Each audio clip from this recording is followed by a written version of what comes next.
It's not only the number one layer two, it's actually the top blockchain. It's actually a top five blockchain in and of itself, Arbitrum 1. Arbitrum is the only layer two that can actually say it's really governed and controlled, and all the assets on the chain are controlled by the DAOs. Tomer, not to follow that act up directly, but also want to give you the opportunity as well. Sure. I'm actually going to start with the hard sell in Arbitrum. I think it's an excellent project. And there you go.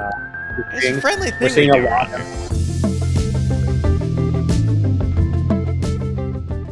In this edition of Crypto Project of the Year, two behemoths in the space, one layer two leading the charge in that ecosystem in Arbitrum, and of course, one of the OGs we've talked about on Coinage before in Stellar. Excited to welcome two leaders from both ecosystems on the show today to dig a little bit deeper into why they were nominated from their performance in 2025 and also what's ahead, big years ahead in 2026. Today on the Stellar side, excited to welcome back on Coinage Tomer Weller over there, CPO at Stellar, as well as Steven Goldfeder, Offchain Labs co-founder.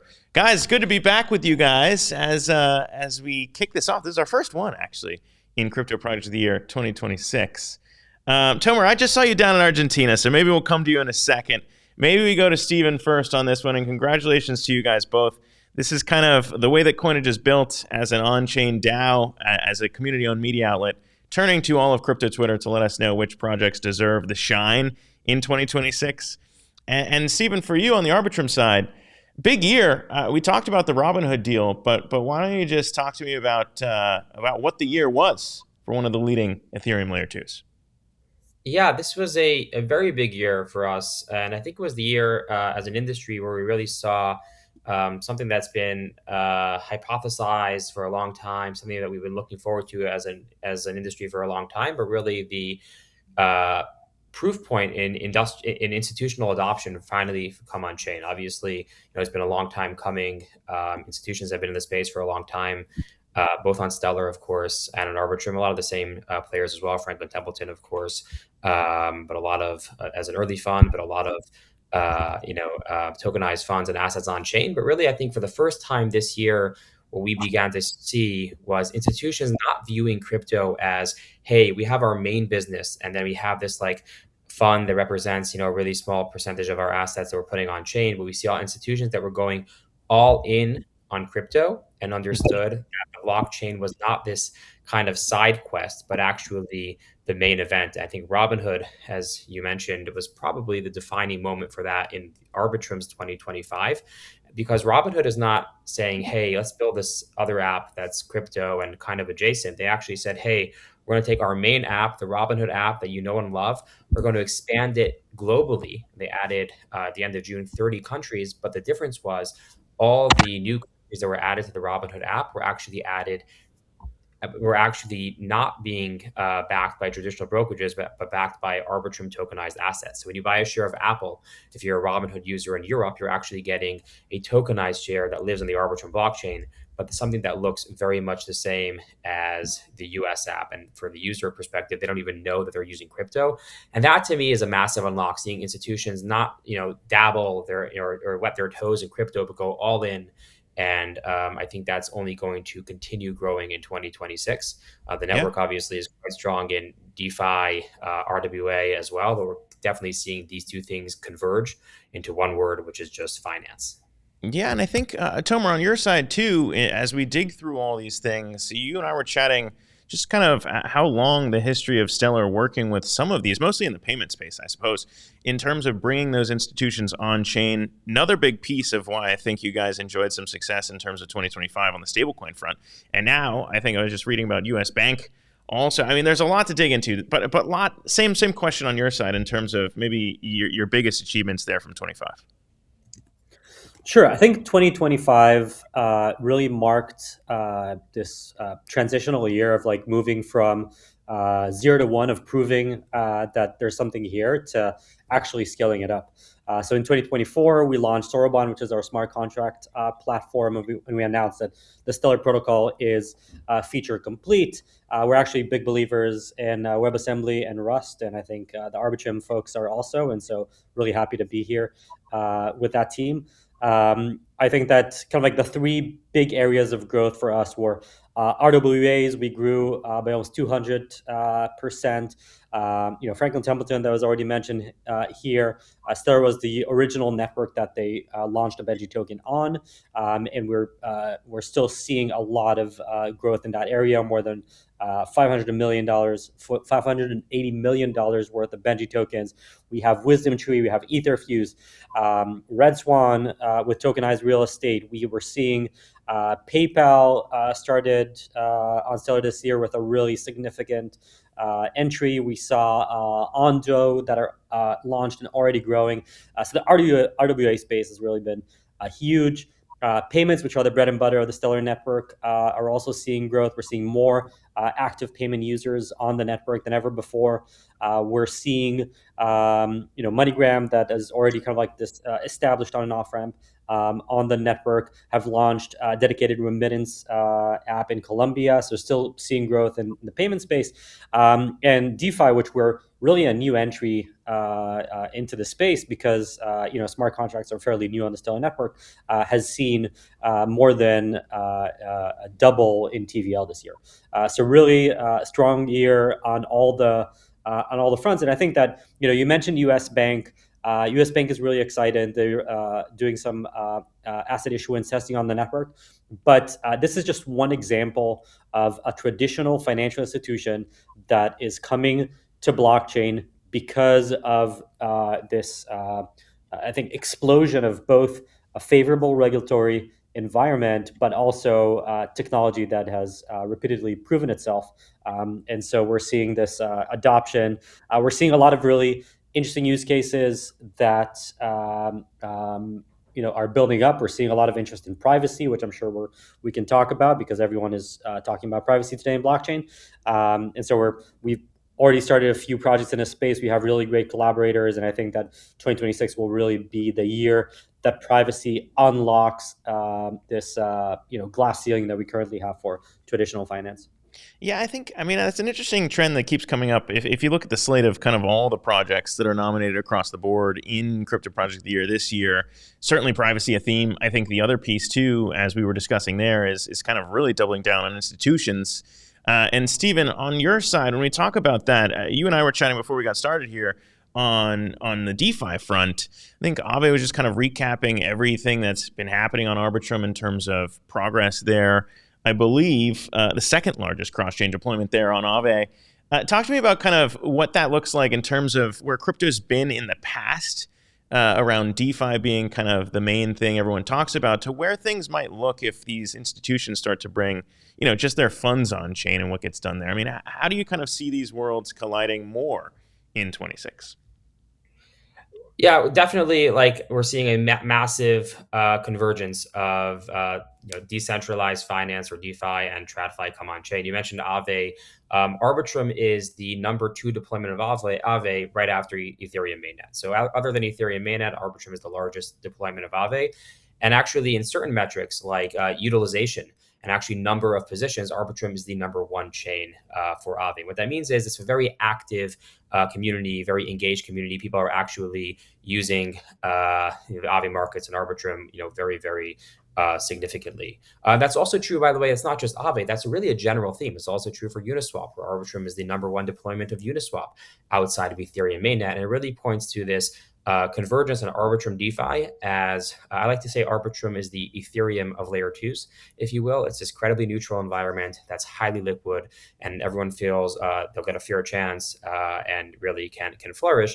But if you zoom out, it's not just DeFi; it's really this convergence. We spoke about stablecoins. Arbitrum stablecoins grew about 87% in 2025 to over $8 billion of stablecoin market cap on Arbitrum. And the interesting thing there is that not only puts Arbitrum as by far the number 1 layer 2 when it comes to stablecoin adoption, it's actually a top 5 blockchain in and of itself. So Arbitrum is, in a very real sense, leading the charge in as an Ethereum layer 2 in DeFi and RWA institutionalized assets, but actually just a top blockchain that's leading there as well. And I believe that as we move forward into 2026, we're really only beginning to see a lot of these institutional relationships blossom, and they'll continue to flourish. And I think we'll continue to see others that are walking the path that's been paved by these other institutions, and will continue to massively increase their exposure on chain. And understand that this is not just this strange side, technology anymore. This is core to the world financial system, and Mhm. Arbitrum is capturing a very sizable amount of that market. Yeah, we were chatting with a few other projects earlier this week around that transition phase and kind of as crypto kind of moves into the background or as some of this gets abstracted, kind of what that means from a differentiation perspective in terms of branding a project, getting off the ground. I think that probably has evolved throughout the years. And Tomer, I mean, Stellar's been around for a very long time, and so I mean, I think as you work through some of that evolution. I mean, what does it look like? And maybe you can disagree. What does it look like if all of these different blockchains start to shift further and further into the background as tokenization, as all of these, tools and platforms from traditional finance institutions get built? If they're not really expecting people to use a wallet to do all these things, I mean, does that change kind of what you expect to see out of Stellar in 26? No, I think we've always taken the approach that blockchain is this infrastructure layer in the background, and from our perspective, the best user experience is that you have no idea that there is a blockchain happening behind the scenes. And some of the most successful wallets that we're seeing in the Stellar ecosystem that are taking advantage of RWAs of DeFi are completely they present themselves as a neobank wallet for the user. So the user has no idea what's happening. They don't know that the dollars that they see in their wallet are actually USDC or PYUSD. They don't know that when they put their assets into into like the high yield savings account, it's actually backed by an RWA, or some kind of like more adventurous investing is actually backed by DeFi. And so this idea that you're completely abstracting away the complexities of blockchain from the user, it's been long coming. And to be honest, I'm happy that we're finally here, because throughout the years, blockchain has really done a poor job in building for normies. And I think that now the entire ecosystem is shifting, and it's really exciting to see this type of realization that blockchain is really great for for real finance, for how did Vitalik call this? Like low risk DeFi. Like duh, obviously these are the things we're good at. These are the things we should be working on, and we're seeing this. Like Steven said, there's like this convergence of everyone kind of like realizing that, and we're here to welcome them all back. We never kind of like lost sight of that specific ball, and so we're excited to see this happening at scale. Yeah, it's almost as if, I don't know, we could talk about a lot of things on this in terms of kind of just generally how you guys got paired together in this quote unquote bracket of crypto project of the year. But I think if that is true, then somewhat of the differences between an L1 versus an L2 on ETH start to maybe melt away if people care more about some of the other themes we're talking about. And Tomer, you invoke privacy. It seems to be, if you also want to point to Vitalik, seems to be something that certainly he and the rest of the Ethereum space keeps talking about, as well as other ecosystems in general. I mean, one of the pieces that is constantly interesting to get people's takes who are leading projects like these is pairing the privacy piece with what we're also seeing play out now in the Clarity Act, kind of potentially getting pushed through. We'll see what happens.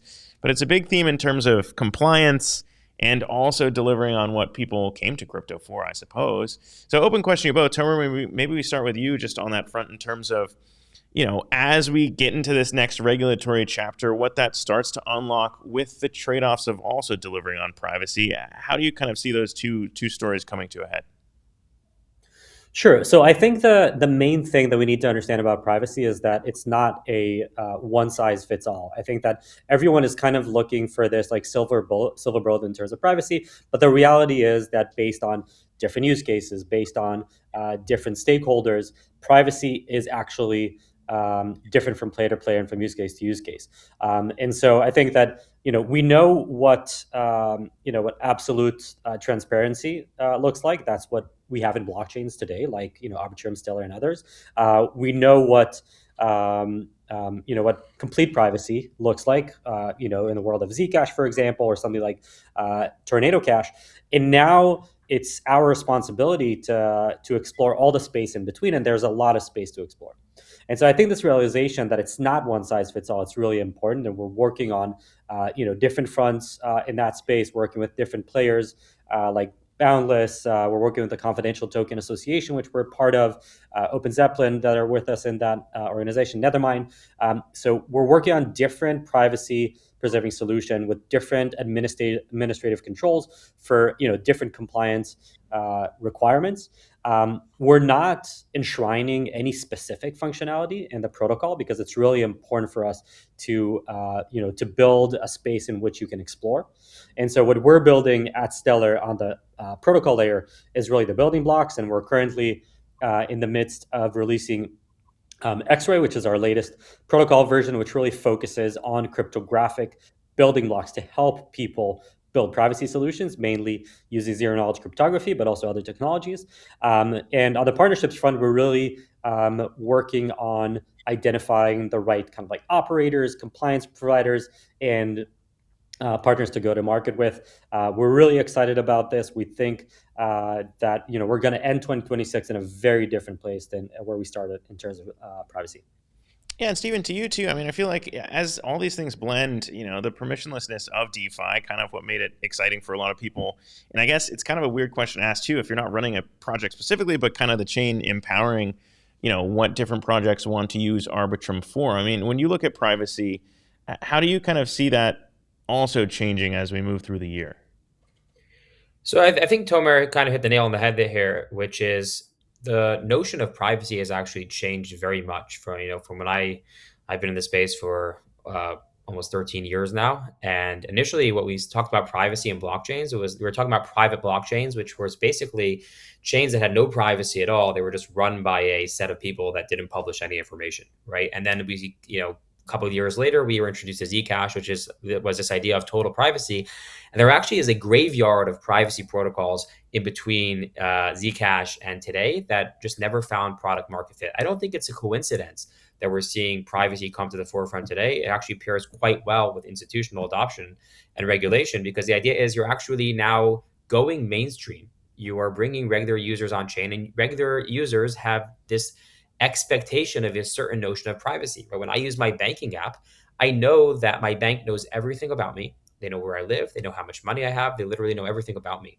But I also expect that my neighbor, even if I send them a Zelle payment, my neighbor will not learn anything about me, and other than the fact that I've sent them that money, right? So, and that is a very different notion of privacy than the two extremes, but one that we're increasingly seeing demand for today, because again, it just makes sense. It's what users expect, and it's the only way that we're actually going to see institutions adopt blockchain technology is if we can satisfy this basic condition of privacy, which is again maybe not the ideological extremes that we were previously accustomed to. In terms of what Arbitrum is doing there, so we actually are doing a lot on the privacy side, because we didn't discuss this here today, but we have kind of a two-headed offering. On the one hand, you have Arbitrum One, which is the chain we've talked to today, which is the highly liquid chain with those metrics that we previously discussed. But then we also have Arbitrum Orbit, and that's a program that allows institutions or others to launch their own blockchains using the Arbitrum tech and customizing it as they will. That's the key. Your chain, your rules, you can customize it. And one of the things that people are doing, there are over 100 teams that are building chains with the technology today, so many in production, some still in development. Robinhood chain is one that's been announced that will be launching as well. And they have the ability to actually add privacy to the tech. So we're working on adding a privacy option to the Arbitrum Orbit stack. We'll be discussing more about that later on this year, about sort of what you can do natively. But then we have teams like Phoenix, which is building fully homomorphic encryption, this deep cryptographic privacy directly into the Arbitrum stack. And others are also customizing the stack as they will. So despite the fact that, as you said, that we run chain level infrastructure, because so many are using the technology we build in so many different ways, we have a very big place to offer privacy. And particularly, one thing that's actually appealing to institutions and why many of them are choosing to launch their own Arbitrum chain is that they can customize these different levers and say, hey, we want this notion of KYC or compliance or privacy built into our chain. And that may not be something that's compatible or easily compatible with the public nature of the blockchain, but they can basically have a chain that's secured by Ethereum that still has the exact feature set that they'll need.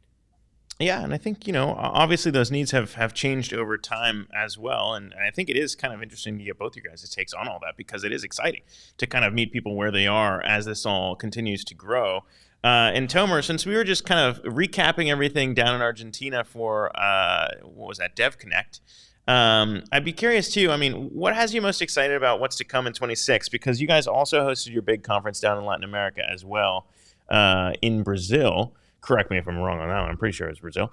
And so, I mean, I think, we focus so much on the U.S. when it comes to the Clarity Act and other regulations here too. But I think, kind of given your guys' cross-border focus, I would be remiss if I didn't ask other questions around other elements that you're excited about, maybe perhaps outside the U.S. Yeah, I think that one thing that's interesting is that we have this crazy dominance of like dollar-denominated stable coins, and I'm really excited about seeing that expansion. So Stellar started with this idea of basically like a plethora of regional stable coins with on-chain forex and this ability to seamlessly move between currencies. And I think we were a bit disappointed throughout the years to see it converge on the dollar, but we're now like seeing this like revitalized ecosystem of non-dollar stablecoins and other financial instruments. One of the companies that I'm really excited about is Etherfuse. They issue these what they call stable bonds, which is basically like a bond financial product that's associated with specific regions. For example, there's a CETES asset in Mexico, and there's an MXN stable coin that's associated with it and derived from it. And so I'm really excited to see other assets around the world. I'm really excited to see non-dollar denominated ones, and excited to see Forex go on chain. And then just seeing how all of that ties back into this network of interoperable on and off ramps that we already have. And Stellar, we call these anchors. MoneyGram is the biggest one. There's a lot around the world. What we're seeing is that wallets that are catering for normies are using these anchors in order to bring value on chain, and then a user can go into an RWA, into a DeFi instrument. They don't even know that they're using blockchain or DeFi, and that's great. And they're getting a level of financial services that they've never seen before. I think I've already mentioned Latin America. I think that that's kind of like a place that historically has been really powerful for Stellar, and we're seeing more activity. And I think we're going to do a lot of things specifically in Mexico this year, and we're about to announce an event there that I'm really excited about. We're seeing more activity in Southeast Asia, and we're going to do more things in the Philippines, for example. And so there's a lot of disruption in these economies waiting to happen. Yeah, the international events have been more on theme, I think, in terms of where people have been excited. Steven, I know you're getting ready to travel as well as the calendar year of events starts to kick off and turn back on after the holiday break. But I think just to kind of back up, because again, this is less combative than maybe some of the crypto projects of the years in the past have been, which is good. We're all friends here.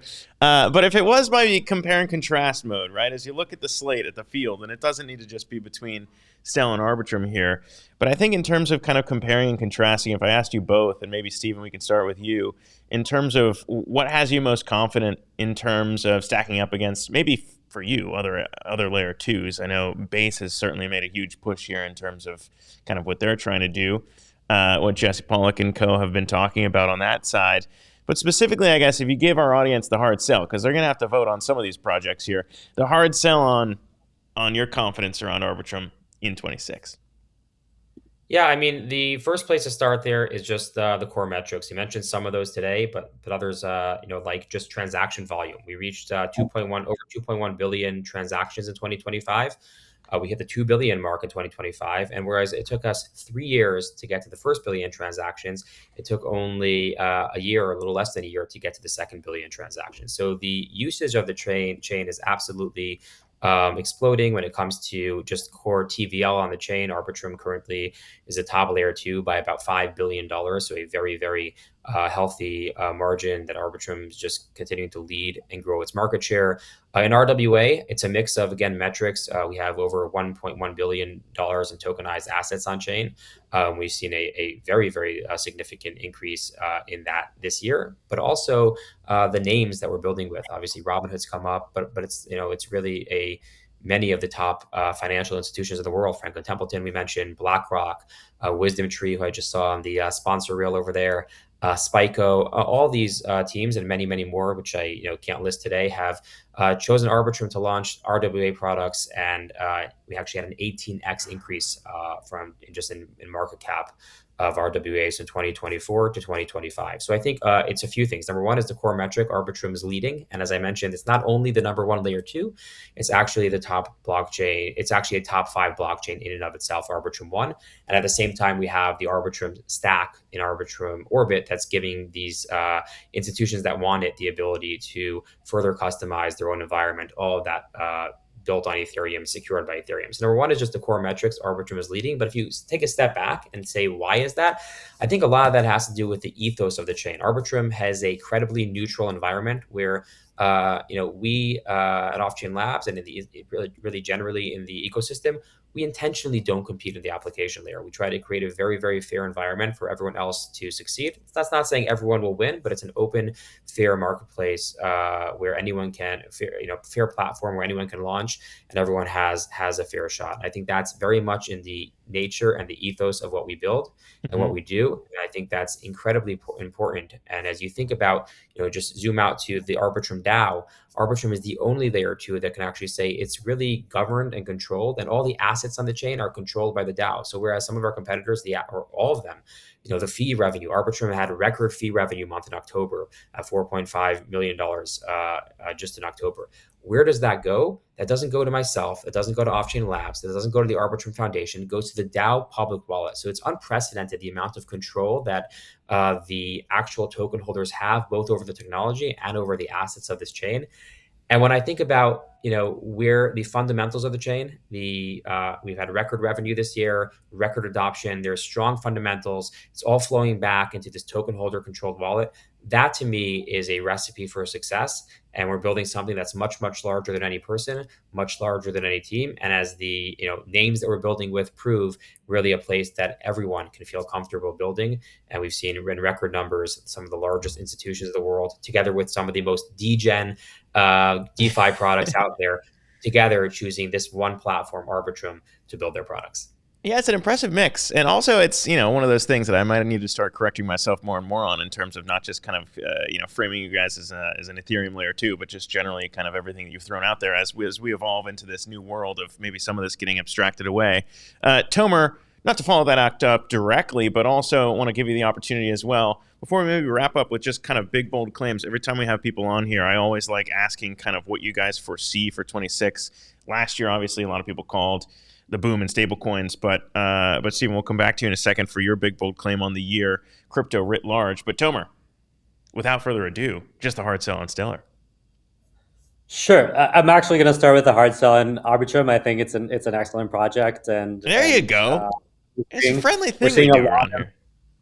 And we're seeing actually a lot of crossover. I think that Arbitrum did a lot of really interesting things with the kind of like stylus runtime, so that you can run kind of like arbitrary WebAssembly code on Arbitrum and not just EVM. And so we're seeing a lot of crossover in the WebAssembly/Rust ecosystem between Arbitrum and Stellar. I think we saw there was an RFP for like Noir lying verifiers, and we saw that the same teams that we're building on Stellar were building on Arbitrum because of this crossover. And so, if you're building on Stellar right now on Rust and Wasm, check out Arbitrum. If you're building on Arbitrum right now, check out Stellar. Like you can build on multiple, on multiple blockchains, and the world will not explode, and everything is like completely okay. And Stellar's been around since 2014. I've been with the team since 2017. It's definitely been around for a while. I think that we've always been really focused on this idea of creating equitable access to the world's financial system, and we didn't kind of like give up to hype cycles, and it's really paying off right now. And you're seeing the extent of reach of the Stellar ecosystem, whether it's these anchor ecosystem that allows you access to more than through MoneyGram, for example, more than 400,000 agents around the world, where you can just stop in and turn your USDC on chain to fiat in pocket. Like Steven was talking about numbers, the numbers are pretty insane this year. We're seeing, RWAs grew with more than 200%. We're seeing DeFi doubled in size. Stellar is the third fastest growing developer ecosystem, which is kind of nuts if you think about it, because we're a 10-year-old blockchain, and we still have this insane velocity in terms of developer. A lot of it is fueled because of this smart contract runtime. If you're a builder, there's a lot of building blocks that are still to be built in the Stellar ecosystem, because this runtime is fairly new. And so, if you want to build for real world adoption, if you want cool tech, if you're into Rust, come to Stellar. Yeah, no, I mean, I think it's nice to see some of the complementary pieces of all this too, and maybe it's a good thing to wrap up on as we kind of close out this edition of Crypto Project of the Year. And by the way, a reminder to everyone watching, this will be, in the ethos of everything we just talked about, an on-chain vote for anyone who has a Coinage NFT or our Coinage Creator Coin, or the Basic Attention Token from Brave, to also vote on the snapshot to crown a project. But just generally from kind of the crypto space, Steven, I think even if I were to ask you last year, maybe you would have said there'd be a big deal with a crypto exchange or the likes of Robinhood. Maybe you would have said it. But just in terms of where we see this entire space going, obviously there are a number of things to predict. But if you guys had to make one big, bold prediction of maybe something that maybe people aren't expecting to happen in 2026, what would you say as like, hey, the market may still not even be prepared for something like this happening in 26 in crypto? I guess a few things. So, or maybe it's supposed to be one. But I think we're going to see a continue of institutional adoption. I guess my big prediction is that I think we will see another major financial institution, or maybe even a large bank, depending on how some of the regulatory, uh, um, you know, uh, regulatory things, bills that are now in consideration go. I think we'll see potentially a large financial institution go all in on crypto. Maybe a more dinosaur institution, if you will, really appreciate this, and I think broadly, and go all in on crypto. And I think broadly, as a maybe a non-answer, but it's something I think will inevitably happen. I think this year we'll begin to see this in a strong way. We'll begin to lose some of our adjectives, and DeFi will just become Phi, and RWA will just become A, as we appreciate that the assets and the financial system that we're building are not this separate sideline things, but are part of the world financial system. And like I said, I think we'll see other and at least one massive major financial institution choose the blockchain as the core rails to build the future other products. Yeah, I think all the vernacular needing to be updated a little bit here in 26. But Tomer, I'll turn it over to you for yours as well, because I don't know, there aren't a lot anymore. Just in terms of like all the numbers that have been blown out, some of the things that people said wouldn't happen in 20. You could have said the president was going to launch a meme coin last year. By the way, that prediction would have come true in like 2 weeks. So I'd turn it to you for your big bold prediction. Yeah, I definitely join Steven in his predictions around kind of like these major financial institutions like going on chain. I think the big thing that we might see this year is kind of like the opposite, which is new fully regulated banks start up as kind of like fully on chain institutions. So, rather than a bank just kind of like, dipping into kind of like on chain facilities, we're going to see the entire bank come out and like from inside the chain. And the reason for that is basically we've gotten to a point where both the tech and the regulatory environment are so favorable, where if you are starting a bank, you can get so much from existing on-chain facilities, both like technically and financially, that it kind of doesn't make sense to go down the route of the old school core banking platforms. And so I think that the core banking of the future are going to be blockchains. Yeah, and I think as we discussed, it was obviously a big year for both you guys in 25, and hopeful for what happens here in 2026. And of course, we'll see how the whole situation plays out in regards to Crypto Project of the Year. But nonetheless, being included in this top 16 projects in crypto, so congratulations to both you guys. And I got to say, personally, it's been fun to both kick it with you guys in person and watch what happens both in the Arbitrum and Stellar ecosystem. So Tomer, Steven, appreciate you guys coming on and chatting with me here on Coinage as well. Congrats again to you both. Thank you. Thank you. Right on. That'll do it for this first edition. We kicked it off with two projects that we knew would be well represented here today. Our thanks to Tomer, our thanks to Steven, and congratulations to, again, this isn't just about them and the teams behind in getting these chains out into the world, but also the ecosystems and users and token holders, everyone involved as well. So if you want to have your voice heard, you can head to coinage.media, scoop up an NFT to vote as those open on the snapshot. Those links will be handy there. And we'll see you again soon as we move through the top projects in crypto in 2026.